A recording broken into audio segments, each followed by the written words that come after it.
Global Typhoon, Chairman TV. Weather update. Helping homeless people. Please subscribe.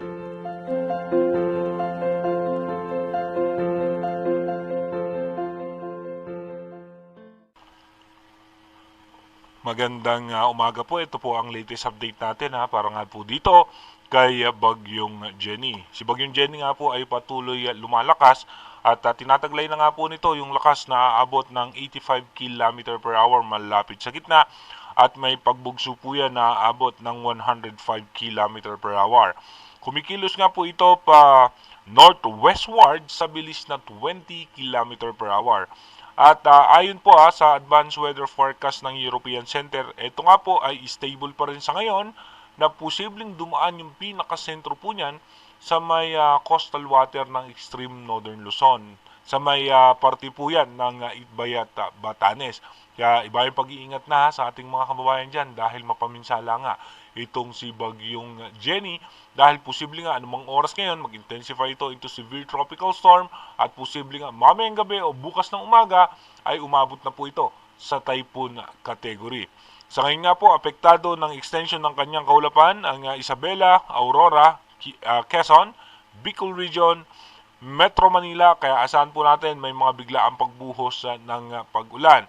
At dito naman sa may parte ng Mimaropa, Zamboanga Peninsula at Visayas ay asahan naman natin dyan yung southwest monsoon o yung hambagat na hinahatak nga po nitong si Bagyong Jenny. Dumako na nga po tayo sa ating advanced weather forecast. Dito po sa advanced prediction ng ating European Center, mapapansin nga natin yung dahan-dahang paglapit niyan na posible nga po na ito'y umabot ng typhoon category at malakas nga po yung kanyang hangin. Mapapansin nyo nga po malayo pa lang yung pinakasentro niyan ay umaabot na po yan yung hangin niyan dito sa may parte ng Santa Ana, Cagayan at halos buong extreme northern Luzon ay mararamdaman na yung pabugso-bugso ng hangin. At pagdating naman ng October 3, dito nga po mas lalapit na yan sa may parte ng extreme northern Luzon.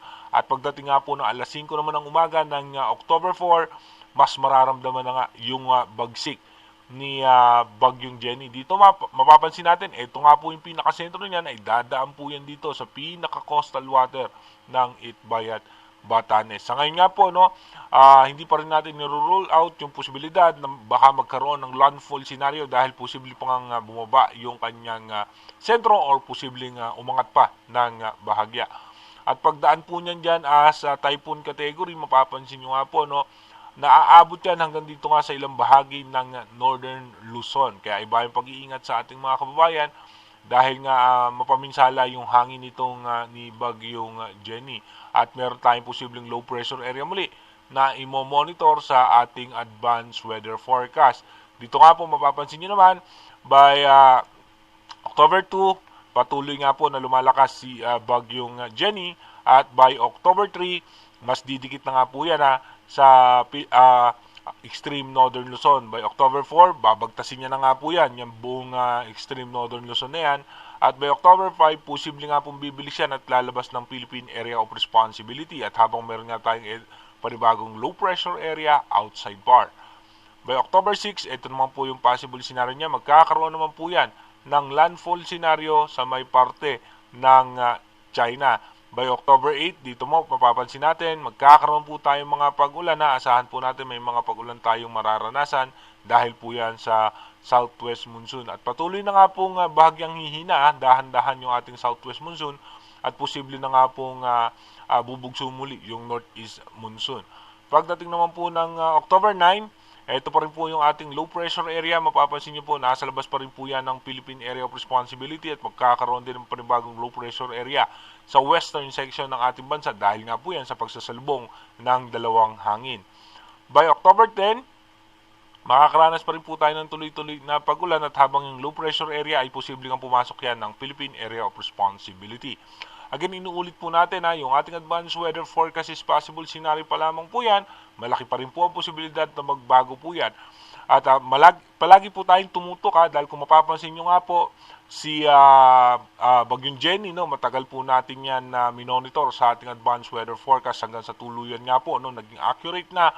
Tuloy-tuloy naging accurate yung ating advanced weather forecast, kaya manatili tayong tumutok para nga po malaman natin yung mga posibilidad na pagbabago pa nitong senaryo ni Bagyong Jenny. Maraming salamat din po sa lahat ng sumusuporta para nga po dito maging aware yung ating mga kababayan na mas maaga at makapaghanda sa posibleng epekto ng sama ng panahon. Mag-iingat po tayo palagi. God bless po sa ating lahat.